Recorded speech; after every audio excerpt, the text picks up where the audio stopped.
Buenas tardes, hermanos. Vamos a continuar con nuestro estudio de crítica histórica y en esta tarde vamos a enfocarnos en el tema del problema sinóptico, el problema sinóptico.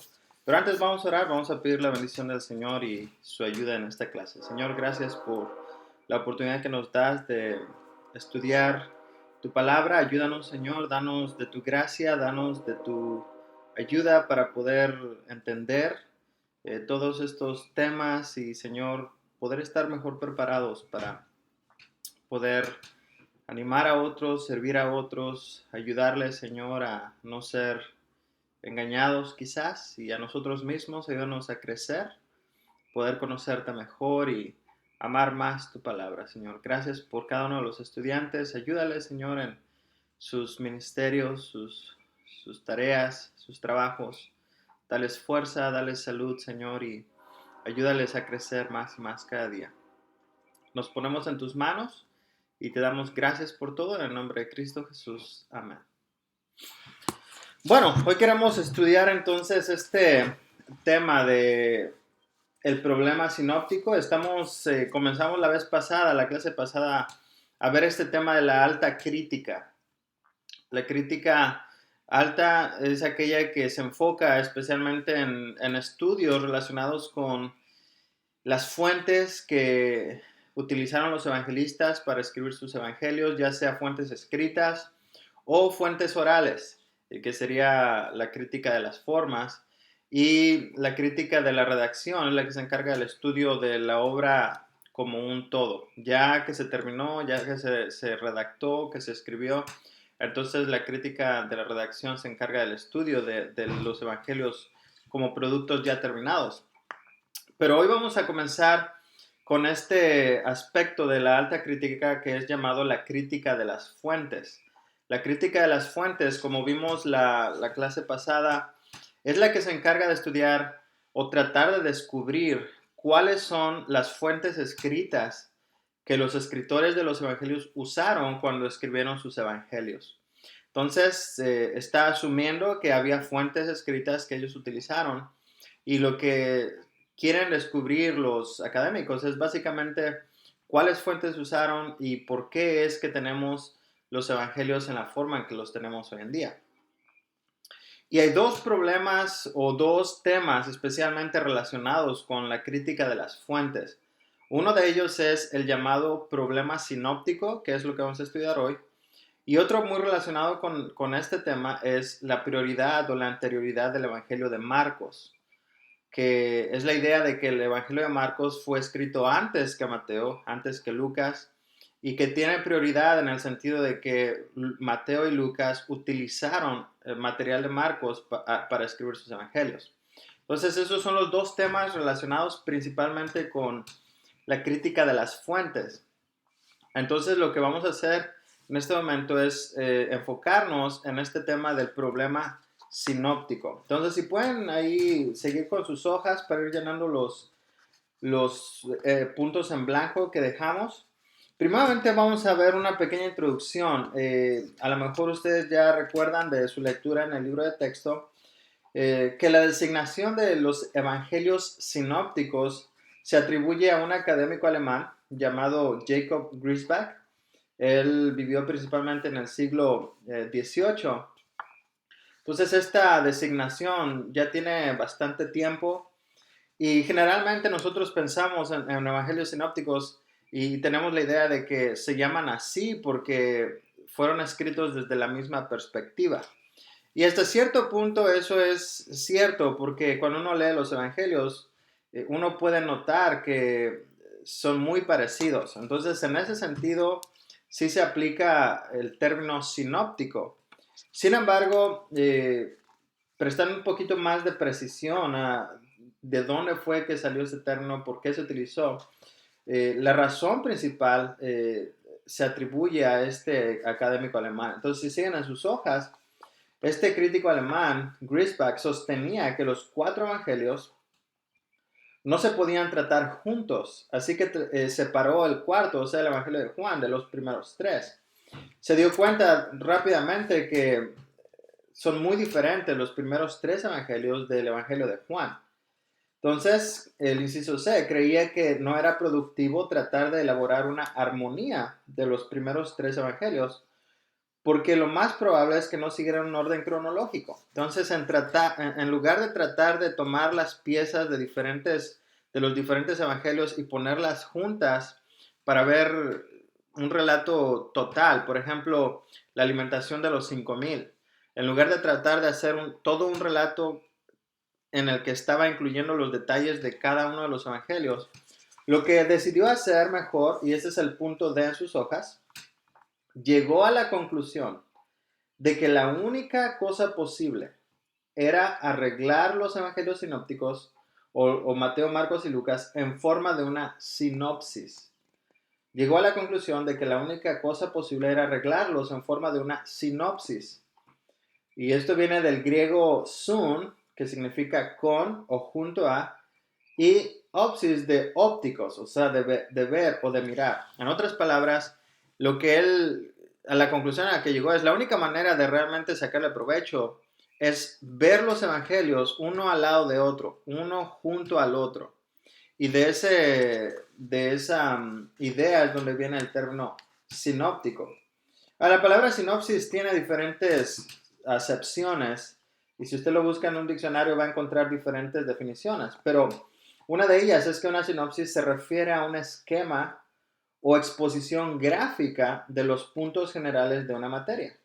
Casi como un resumen, una síntesis, un poco diferente, pero algo relacionado aquí, relacionado con eso. Pero al mismo tiempo, tiene que ver con el arreglo que se hace. Entonces, en este caso, Griesbach arregló los tres evangelios en columnas paralelas, sin tratar de combinarlas, haciendo posible ver las similitudes y las diferencias entre cada uno de los evangelios. Hoy en día nosotros le llamamos a eso una armonía, tratar de poner en columnas paralelas el contenido de los tres evangelios. Entonces, no tratar de combinarlos, pero ponerlos en forma paralela para poder notar más claramente en qué cosas se parecen y en qué cosas son diferentes. Y el punto F ahí en sus hojas, de ahí vino la designación evangelios sinópticos. No realmente porque los evangelios sinópticos hayan sido escritos desde un mismo punto de vista o una misma perspectiva. De hecho, cuando uno estudia Mateo, Marcos y Lucas, aunque el contenido en muchas ocasiones es parecido, uno se va a dar cuenta que el énfasis teológico de Mateo es diferente del énfasis de Marcos o de Lucas. Los evangelistas están escribiendo relatos de la vida y las enseñanzas de Jesús, pero uno puede notar que tienen diferentes énfasis, diferentes perspectivas, aunque el material con el cual están lidiando es el mismo, porque se refiere a la misma persona y a sus mismas enseñanzas. Pues no necesariamente porque son muy parecidos en ese sentido, sino más que nada por esta manera en que este alemán los ubicó en columnas paralelas y de ahí viene el término sinóptico. Entonces, ¿cuál es en sí este problema sinóptico? Y es lo que tenemos ahí en sus hojas. El punto número 2, definición del problema sinóptico. En el inciso A, se refiere a la dificultad, o sea, el problema, de ahí viene que le llaman el problema. Se refiere a la dificultad de explicar las similitudes o diferencias que existen entre los primeros tres evangelios. Entonces se refiere a la dificultad de explicar las similitudes o las diferencias que existen entre los primeros tres evangelios, de tal manera que se pueda esclarecer cuál es la relación literaria que existe entre ellos. Entonces es tratar de explicar las similitudes, diferencias que existen entre los evangelios para poder esclarecer la relación literaria que existe entre los primeros tres evangelios. Ahora, una cosa para entender, aunque el problema sinóptico envuelve la cuestión de diferencias entre los evangelios sinópticos, se centra principalmente en el hecho de la gran similitud que existe entre ellos. Y yo creo que si hemos leído los evangelios y hemos tenido el tiempo y la curiosidad de, por ejemplo, leer un relato en Mateo y luego ir al pasaje paralelo en Marcos o en Lucas, nos vamos a dar cuenta que utilizan expresiones muy parecidas. A veces son las mismas palabras, palabras exactas. A veces las diferencias son mínimas que fácilmente uno puede entender, pero a veces las diferencias parecen ser muy grandes. Entonces, eso es a lo que se refiere el problema sinóptico.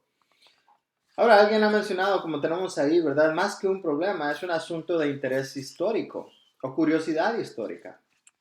Desde un punto de vista conservador, nosotros sabemos que estas similitudes y esas diferencias tienen origen en el plan de Dios, en el diseño de Dios. Dios, en su soberanía, en su sabiduría, al inspirar su palabra y guiar a los escritores sagrados, Él quiso que se escribiera de esta manera. Pero al mismo tiempo, tenemos que ser honestos y preguntarnos, ¿cuál es la relación que existe entre estos evangelios? ¿Por qué son tan parecidos? Por qué contienen tanto material en común? ¿Por qué lo tienen muchas veces en el mismo orden? ¿Por qué aún las palabras exactas? Entonces, todo eso es una área de interés y esto es lo que ha generado este llamado problema sinóptico. Ahora, ¿cuál es la relación literal entre los evangelios? Bueno, parte de ahí es de donde viene este tema o este problema, esta dificultad. En el inciso A, casi todo el material de Marcos aparece en Mateo y en Lucas. Casi todo el material de Marcos aparece en Mateo y en Lucas. De hecho, en el archivo, en el documento que están utilizando para memorizar el contenido de los capítulos, no incluimos el Evangelio de Marcos, no porque no sea importante, simplemente porque casi la mayor parte del contenido de Marcos aparece ya en Mateo y en Lucas. De hecho, solamente aproximadamente el 7% de Marcos es único en ese sentido. Es decir, únicamente el 7% del Evangelio de Marcos no aparece en Mateo o en Lucas. Entonces, eso es un aspecto importante a considerar en esta relación literaria entre los evangelios. ¿Por qué la gran parte del contenido de Marcos aparece en los otros dos evangelios sinópticos? Punto número 2, o inciso B. Los evangelios sinópticos frecuentemente siguen el mismo orden de los eventos. Los evangelios sinópticos frecuentemente siguen el mismo orden de los eventos. Entonces, por un lado el contenido del material, por otro lado el orden de los eventos. Entonces, vemos todas estas cosas nos llevan a pensar, hay una relación literaria entre Mateo, Marcos y Lucas. Y al considerar cada uno de estos argumentos, uno se puede dar cuenta, sí hay una relación. Y lo que queremos explicar es qué tipo de relación hay entre los evangelios. ¿Será que los evangelios se copiaron? ¿Será que los evangelios sinópticos tomaron el material de alguna fuente más antigua que era común a los tres evangelios que ya no tenemos? ¿Será que esas similitudes y diferencias las podemos explicar únicamente por algún proceso misterioso que Dios dirigió? Bueno, eso es lo que queremos ver, pero podemos darnos cuenta que sí hay una cierta relación literaria entre los evangelios. Inciso número 3 dice, existe cierta similitud en la formulación literaria de las narrativas. Muchas veces como comienzan, aún los comentarios editoriales que incluyen, misma fraseología, etcétera, etcétera, etcétera. Inciso D también, uso de palabras raras. Es interesante que hay ciertas palabras raras que aparecen en los evangelios sinópticos que no vamos a encontrar en el resto del Nuevo Testamento o incluso que aparecen muy raras veces fuera de la literatura bíblica. Entonces, ¿por qué es que esta palabra tan rara como epiusión aparece únicamente en los evangelios sinópticos, pero no aparece en el resto del Nuevo Testamento? Incluso aparece únicamente una vez fuera de la literatura bíblica. Entonces, es interesante por qué aparece ahí. Entonces, estos cuatro aspectos. Número 1, el contenido. Número 2, el orden de los eventos. Número 3, la formulación literaria de las narraciones. Y número 4, el uso de palabras raras. Es lo que ha llevado a muchos estudiosos, conservadores y no conservadores, a llegar a la conclusión de que sí hay una relación literaria entre los evangelios sinópticos.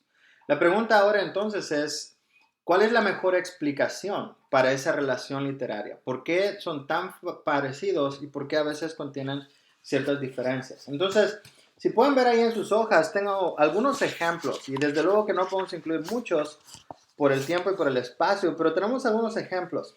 Nota en su hoja, en esta tabla que tenemos ahí, tenemos un ejemplo entre Mateo y Marcos.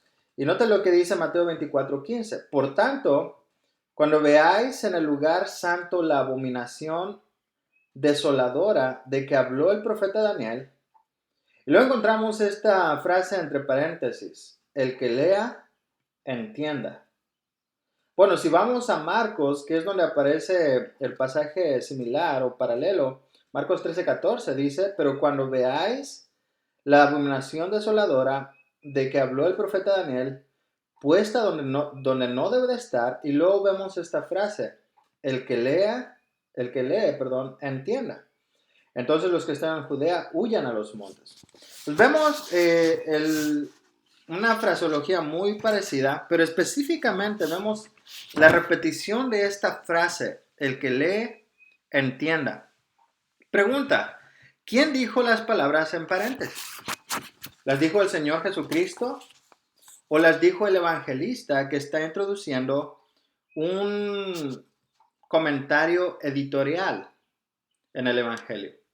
Bueno, Jesús, recordemos, está hablando a oidores, no está hablando a lectores.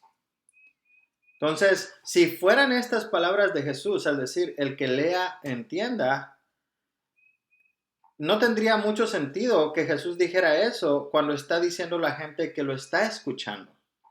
A menos que hubiera una persona ahí escribiendo cuando Jesús está diciendo esas palabras, pero ese parece ser una posibilidad un poco difícil de aceptar, porque eso envolvería muchos otros problemas, como diciendo Jesús, ¿podrías regresarte y repetir aquello? No.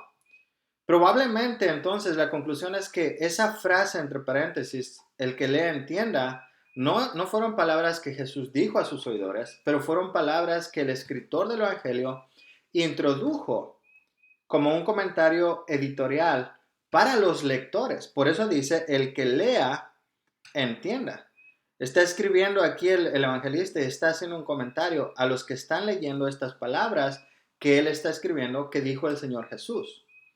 Bueno, entonces, si son estas palabras o un comentario editorial del evangelista, que es lo más probable, entonces el punto de interés es que ¿por qué Mateo y Marcos incluyen exactamente el mismo comentario en exactamente el mismo lugar? Es de ahí entonces de donde comienzan a surgir todas estas ideas. ¿Por qué Mateo incluye el mismo comentario en este lugar que Marcos? ¿O por qué Marcos incluye el mismo comentario que Mateo en este mismo lugar? Exactamente la misma frase en el mismo lugar.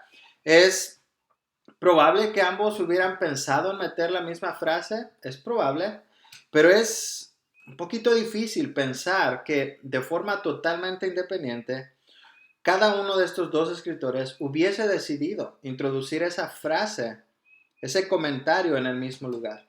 Entonces, parece entonces que hubo cierta relación literaria entre estos dos escritores, en este caso Mateo y Marcos. Vamos a ver otro ejemplo ahí en sus hojas. Ahora es entre Marcos y Lucas. Marcos y Lucas. Nota lo que dice Marcos 5, 7 al 8. Dice, y clamando a gran voz, dijo, ¿qué tienes conmigo, Jesús, Hijo del Dios Altísimo? Te conjuro por Dios que no me atormentes. Porque le decía, sal de este hombre, espíritu inmundo. Y desde luego este es el pasaje donde habla cuando Jesús saca a estos demonios de este hombre gadareno. Bueno, en Lucas capítulo 8, versículos 28 al 29, encontramos la misma historia y note lo que dice. Al ver a Jesús, lanzó un gran grito, y postrándose a sus pies, exclamó a gran voz, ¿qué tienes conmigo, Jesús, Hijo del Dios Altísimo? Te ruego que no me atormentes. Y luego dice, porque mandaba al espíritu inmundo que saliese del hombre. Y así continúa el pasaje. Pero lo que quiero que veamos ahí es las palabras en negrita son las mismas, porque decía, sal de este hombre, espíritu inmundo. Desde luego que estas son palabras del evangelista, no son palabras del Señor Jesús. El Señor Jesús está mandando ese espíritu inmundo que salga del hombre endemoniado. Pero el evangelista está introduciendo esta frase para que el lector entienda qué es lo que está sucediendo. Pero noten nuevamente, tanto Marcos como Lucas incluyen el mismo comentario, la misma explicación en el mismo lugar. Otra vez, uno puede pensar, es posible que de forma totalmente independiente, tanto Marcos como Lucas hubiesen pensado introducir esa explicación en ese lugar. Pero lo más probable es pensar que hubo una relación. De alguna manera, uno o el otro sabía del otro evangelio y decidió incluir el mismo comentario en ese lugar porque fue influenciado por el otro evangelista.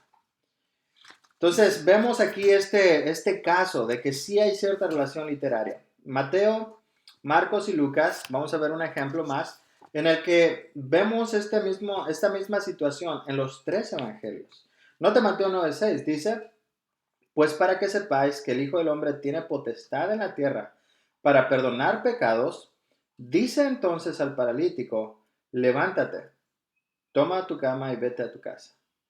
Entonces, aquí podríamos eliminar fácilmente ese comentario parentético y encontraríamos únicamente las palabras del Señor Jesús, que dijera, pues para que sepáis que el Hijo del Hombre tiene potestad en la tierra para perdonar pecados, levántate, toma tu cama y vete a tu casa. Pero el comentarista incluye esta frase que nos explica otra vez qué está pasando. Dice entonces al paralítico. Luego en Marcos capítulo 2 encontramos la misma frase. Dice, pues para que sepáis que el Hijo del Hombre tiene potestad en la tierra para perdonar pecados, dijo al paralítico. No exactamente las mismas palabras, pero el mismo comentario, la misma explicación. Y lo mismo en Lucas 5:24. Pues para que sepáis que el Hijo del Hombre tiene potestad para perdonar pecados, dijo al paralítico. Entonces, nuevamente, otra vez, ¿qué posibilidades hay de que Mateo, Marcos y Lucas, de forma totalmente independiente, hubieran llegado a la decisión de decir, bueno, voy a incluir un comentario aquí para que toda la gente sepa qué está pasando? ¿Es posible? Bueno, podemos decir que virtualmente es posible, pero en otro sentido, lo más probable, lo más lógico es pensar que de alguna manera uno o dos de ellos vieron el otro evangelio y fueron influenciados por eso y por eso incluyeron el mismo comentario en el mismo lugar. Entonces vemos aquí todas estos ejemplos y como digo, estos son solamente 3 ejemplos, pero podemos encontrar muchos más ejemplos en el Nuevo Testamento de situaciones similares. Y todo esto nos lleva a esta conclusión. ¿Hay una cierta relación literaria entre los evangelios? Sí. La pregunta es, ¿cuál es esa relación que hay? Y esas son las soluciones que se han propuesto, es lo que vamos a ver a continuación. ¿Cómo se han tratado de explicar estas similitudes y diferencias entre los evangelios? ¿Cómo se ha tratado de resolver el problema sinóptico? Bueno, en el punto número 4 y en sus hojas, las soluciones al problema sinóptico. Y vamos a ver que se han propuesto principalmente 4 soluciones. La cuarta solución tiene diferentes subdivisiones, por así decirlo. Entonces, ahorita vamos a entrar en las principales 4 explicaciones o soluciones al problema sinóptico. ¿Sí? Y la primera viene relacionada con la iglesia primitiva, ¿verdad? Vamos a ver un poquito cómo la iglesia primitiva trató de solucionar este problema. ¿Cuál era la actitud de la iglesia primitiva hacia esta situación? Esta aparente y clara relación literaria entre los evangelios sinópticos. Bueno, Tatiano compuso el Diatesarón cerca del 160 después de Cristo. Era un escrito que contenía, por supuesto, los 4 evangelios, tratando de hacer una armonía, algo más o menos parecido. Pero no fue más allá, simplemente lo arregló de esa manera. Después, años después, vino Agustín. Agustín de Hipona compuso una armonía de los evangelios llamada De Consenso Evangelistarum, cerca del 400 después de Cristo también. Entonces vemos, esto ya es mucho después, pero Agustín, al darse cuenta de estas cosas, formó una armonía. Y básicamente él postuló el siguiente orden, y esto es lo que va en el inciso B ahí en sus hojas, bajo Agustín, es que postuló el orden Mateo, Marcos y Lucas. Ese es el orden que Agustín entendió, el orden que nosotros tenemos en nuestras Biblias, Mateo, Marcos y Lucas. En el inciso C, van a poner ahí, propuso que los evangelistas estaban conscientes de la existencia de otros evangelios y que hubo un cierto grado de interdependencia, pero no hubo total dependencia literaria. Entonces, Agustín reconocía que cuando uno de los escritores estaba trabajando en su obra, probablemente sabía que existía algún otro evangelio ya escrito para ese tiempo y posiblemente fue influenciado por él, lo usó, pero lo que Agustín negaba o rechazaba es que ese evangelista hubiera copiado totalmente y se hubiera dejado llevar únicamente por lo que encontraba ahí, que no hubiera usado sus propios métodos, sus propias fuentes. Entonces esa era la posición de Agustín y el análisis de este fue el entendimiento de la iglesia primitiva con respecto a la relación de los evangelios sinópticos hasta el siglo XIX. Es interesante, el orden que nosotros tenemos, Mateo, Marcos, Lucas, entendiendo que había cierta relación literaria, sin tratar de ir más allá, era el entendimiento hasta el siglo XIX. Pero a partir del siglo XIX, entonces comenzaron a surgir otras propuestas que ponían más énfasis en la dependencia entre un evangelio y otro. Es decir, que a lo mejor un evangelista copió o utilizó material de otro evangelio más que lo que nosotros estaríamos pensando comúnmente. No solamente lo leyó, no solamente siguió hasta cierto punto a lo mejor el mismo patrón que en otro evangelio, pero definitivamente copió o tomó material, porciones textuales y las incluyó en su propio evangelio.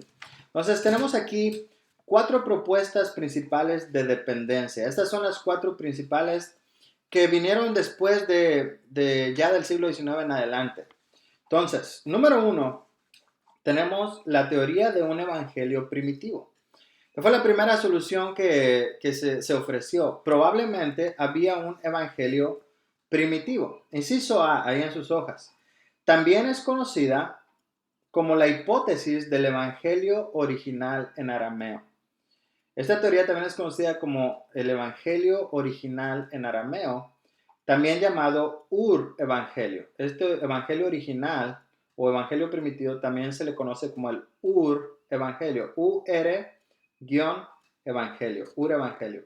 Y, inciso B, postula que los evangelios sinópticos usaron una fuente común, escrita en hebreo o arameo y que ahora está perdida. Entonces, ¿cuál es la teoría del evangelio primitivo? Básicamente que los 3 evangelios, Mateo, Marcos y Lucas, al escribir su evangelio utilizaron una fuente a la cual los 3 evangelistas tuvieron acceso. Una fuente más antigua, una fuente común, escrita probablemente en hebreo o en arameo, que ya no tenemos, que está perdida y por eso no tenemos manuscritos, no tenemos evidencia de la existencia de ese evangelio primitivo. Pero los que proponen esta teoría creen que los evangelios sinópticos utilizaron esa misma fuente y por eso hay tanto material en común entre los 3 evangelios. Si los 3 sacaron de la misma fuente, por eso tienen el mismo material en los 3 evangelios diferentes. Es la idea. Y los personajes que se identifican principalmente con esta teoría son Lessing y Acorn. Igual son dos académicos alemanes y son los principales críticos asociados con esta teoría. ¿Cuáles son los problemas de esta teoría, la teoría de un evangelio primitivo? Porque Suena interesante, suena hasta cierto punto creíble. ¿Cómo podemos explicar las similitudes entre los evangelios? Bueno, los tres sacaron material de la misma fuente, una fuente antigua. Bueno, ¿cuáles son los problemas? Número uno, ¿qué sucedió con una fuente tan importante? Si los tres evangelios tomaron material de esa misma fuente, ¿por qué ya no existe esa fuente? Era una fuente muy importante. ¿Cuál fue el propósito de escribir otros tres evangelios si ya existía uno del cual todos tomaron material? Entonces, si aquí hay una fuente tan importante que estos tres evangelistas están tomando material de ella, ¿para qué escribir otro evangelio si ya existe esa fuente que al parecer tiene material, tiene contenido y tiene autoridad? No, no tendría propósito, no tendría razón de tener esos otros evangelios. Y número tres, si todos los sinópticos usaron esta fuente, ¿cómo se explican las diferencias entre ellos? ¿Verdad? Y este es otro punto importante. Si de verdad hubo una fuente o hubo un evangelio primitivo, un evangelio más antiguo del cual ellos tres tomaron, ¿por qué entonces hay tantas diferencias también? ¿Por qué en ciertas situaciones el orden difiere? ¿Por qué en otros casos ciertos evangelios omiten cierto material que otros tienen? Etcétera, etcétera. Entonces, son problemas fuertes que tiene esta teoría. Algunos la han mantenido, algunos todavía la sostienen, pero la gran mayoría de académicos ya ha rechazado esta teoría, por así decirlo. ¿O cuál es la siguiente solución? La solución número 2 es la teoría de transmisión oral. La teoría de transmisión oral o de palabra hablada. Inciso A, ahí debajo del punto 2. Postula que hubo un periodo cuando las historias de la vida de Jesús y su obra eran transmitidas en forma oral, o sea, a través de la palabra hablada, antes de que se escribiera algo al respecto. O sea, antes de que se escribiera cualquier cosa, todo se transmitía en forma oral.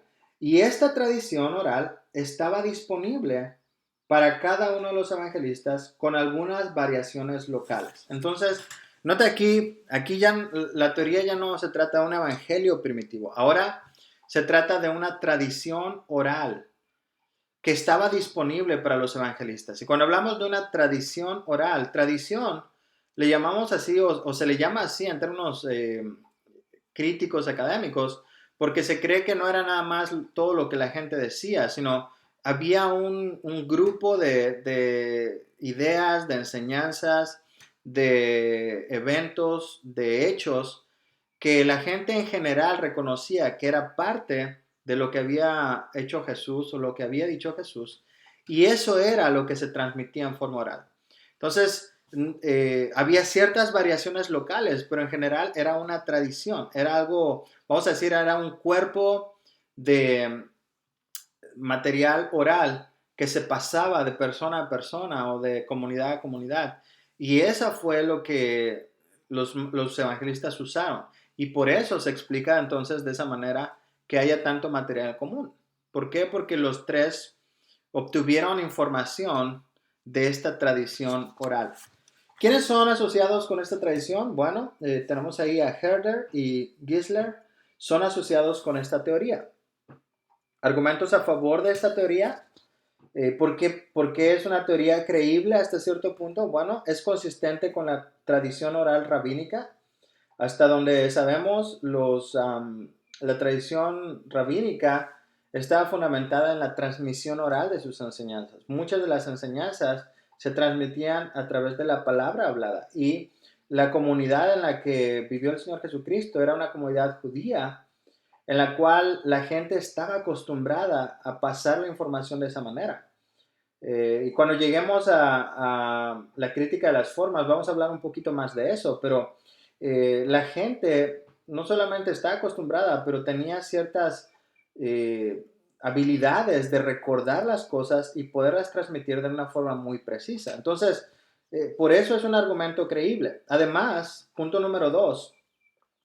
Pues punto número 1 es consistente con la tradición rabínica. Número 2, está en armonía con la sencillez del cristianismo primitivo. Está en armonía con la sencillez del cristianismo primitivo. Entonces, si uno compara, por ejemplo, las cartas de Pablo con los evangelios, uno se va a dar cuenta que hay una cierta sencillez de esos relatos contenidos en los evangelios, lo cual se presta más a algo que se transmita en forma oral, más que algo que se transmite en forma escrita. Punto número 3, otro argumento a favor es que no hay una mención de fuentes escritas detrás de los evangelios. Y note, las fuentes de Lucas pudieron no haber sido fuentes escritas. Lucas dice que él investigó cuidadosamente, que él indagó, pero no necesariamente dice que eran fuentes escritas. Ahora, en general, los conservadores estamos de acuerdo en que Lucas pudo haber usado fuentes escritas, simplemente no podemos decir dogmáticamente que las usó, porque ese pasaje de Lucas 1 únicamente dice que usó fuentes, pero no sabemos si eran fuentes escritas o fuentes orales. Aunque creemos que eran fuentes escritas entre ellas, no podemos decir qué tanto, ¿verdad? Porque no tenemos evidencia, simplemente. Pero ¿cuáles son los argumentos en contra? Porque todos esos argumentos parecen ser muy fuertes y que le dan credibilidad a esta teoría. Pero argumentos en contra. Número 1, los lugares donde uno podría esperar que los evangelios concuerdan muestran diferencias en detalles significativos. Entonces, si los evangelistas utilizaron la misma tradición oral y por eso son tan parecidos, la pregunta es, hay ciertos lugares donde uno esperaría específicamente que los evangelios sean parecidos y sin embargo tienen ciertas diferencias. ¿Por qué? Si utilizaron la misma tradición oral. Número 2, siguiente argumento en contra, esta teoría no explica la evidente libertad con que los autores varían el orden de su presentación. Entonces, otra vez, si están utilizando la misma fuente oral, ¿por qué hay cierta variación en cómo los autores presentan su material?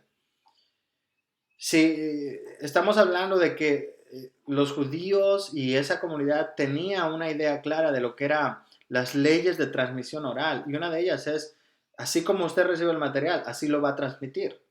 Entonces no tiene la libertad de cambiar el orden y alterarlo como usted quiera. Y sin embargo, aunque el orden de los evangelios sinópticos es muy parecido muchas veces, en otras veces el orden es diferente. ¿Por qué? Si están utilizando la misma tradición oral. Y número 3, tercer argumento en contra, no otorga suficiente reconocimiento a la posibilidad de que existieran fuentes escritas. Como decimos, aún ese pasaje de Lucas 1, los que se adhieren a esta teoría no van a reconocer que Lucas pudo haber utilizado fuentes escritas. Entonces, es uno de los puntos débiles de esta teoría que no reconoce esa posibilidad. Es posible que hubieran fuentes escritas, no necesariamente desarrolladas, pero que hubiera fuentes escritas que utilizaron los evangelistas. Entonces, hemos visto dos teorías, la teoría del evangelio primitivo y la teoría de la transmisión oral. Estas dos teorías, aunque tuvieron su auge y tuvieron su influencia, son teorías que se han descartado. La gran mayoría de los académicos no las consideran como viables. Y vamos a entrar entonces en la teoría fragmentaria de Schleiermacher. Es la teoría número 3, otra explicación. La teoría fragmentaria de Schleiermacher. Inciso A. Postula que durante la época primitiva de la Iglesia ya existían ciertos fragmentos escritos con información sobre la vida y enseñanzas de Jesús. Entonces, durante la época de la Iglesia primitiva ya existían fragmentos escritos con información sobre la vida y las enseñanzas de Jesús. Y que esos fragmentos se fueron desarrollando más y más hasta el punto que los autores de los evangelios los incluyeron en sus escritos. Entonces, note, Schleiermacher está diciendo, sí, no vamos a limitarnos únicamente a la tradición oral, vamos a decir que sí había fragmentos escritos, pero no eran tratados completamente terminados, eran simplemente fragmentos que contenían información relacionada con las obras, las enseñanzas de Jesús. Pero la idea de Schleiermacher es que esos fragmentos se fueron desarrollando más y más y más hasta el punto en que los evangelistas decidieron incorporar todo ese material en sus propios evangelios. Es la teoría fragmentaria, por eso se llama así, porque son fragmentos escritos. Y el inciso B, como vemos ahí, Schleiermacher está asociado con esta teoría. El inciso C fue el primero, y esto es importante, hermanos, fue él el primero en asociar una colección de dichos de Jesús con los logia o los dichos que Papías menciona en sus escritos.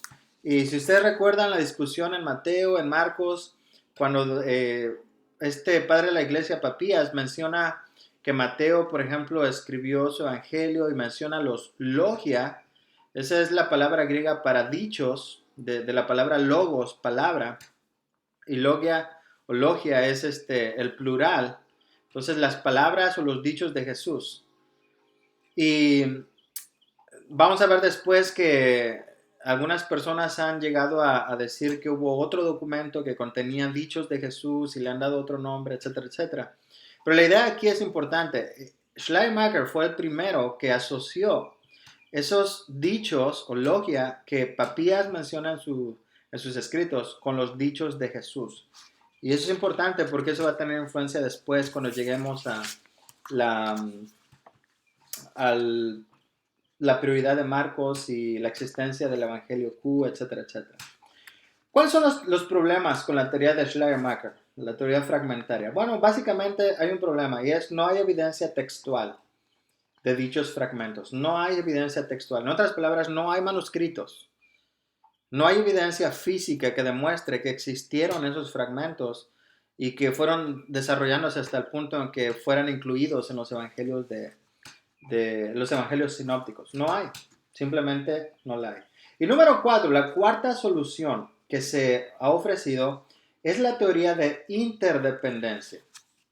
Entonces, el evangelio primitivo, la transmisión oral, la teoría fragmentaria y ahora viene la teoría de interdependencia. Por cierto, la teoría de Schleiermacher también tuvo cierta influencia, pero la gran mayoría de los académicos no la acepta como válida. Y es la teoría que vamos a ver a continuación. La teoría de independencia en realidad tiene diferentes teorías. O sea, hay diferentes teorías de interdependencia. Pero lo vamos a tomar como una solución y a continuación vamos a estudiar las diferentes teorías que hay dentro de esta solución.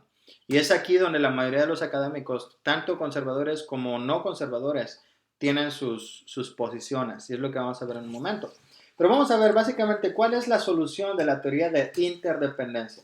Inciso A, postula que dos de los evangelistas tomaron material de uno o más evangelios y lo incluyeron en sus escritos. Entonces, muy sencillo. Dos de los evangelistas tomaron material de uno o más evangelios y los incluyeron en sus escritos. O sea, hubo un intercambio textual. Hubo, por decirlo de esta manera, copiaron cierta parte del material. Puede ser que lo hayan copiado palabra por palabra, puede ser que haya sido solamente la idea, el concepto, pero hubo un cierto intercambio. Entonces, inciso B, esta teoría no niega la posibilidad de que los evangelistas hayan usado otras fuentes, aparte de estos evangelios. Entonces, pero aquí están tratando de enfocarse en los evangelios sinópticos, pero no niegan que a lo mejor hayan podido utilizar fuentes orales, fuentes escritas, aparte de los dos evangelios. Y la mayoría de los estudiosos del Nuevo Testamento, conservadores y no conservadores, prefieren esta teoría. Como digo, de aquí vienen diferentes teorías dentro de esta solución y es lo que vamos a ver, pero la gran mayoría de académicos prefiere esta teoría.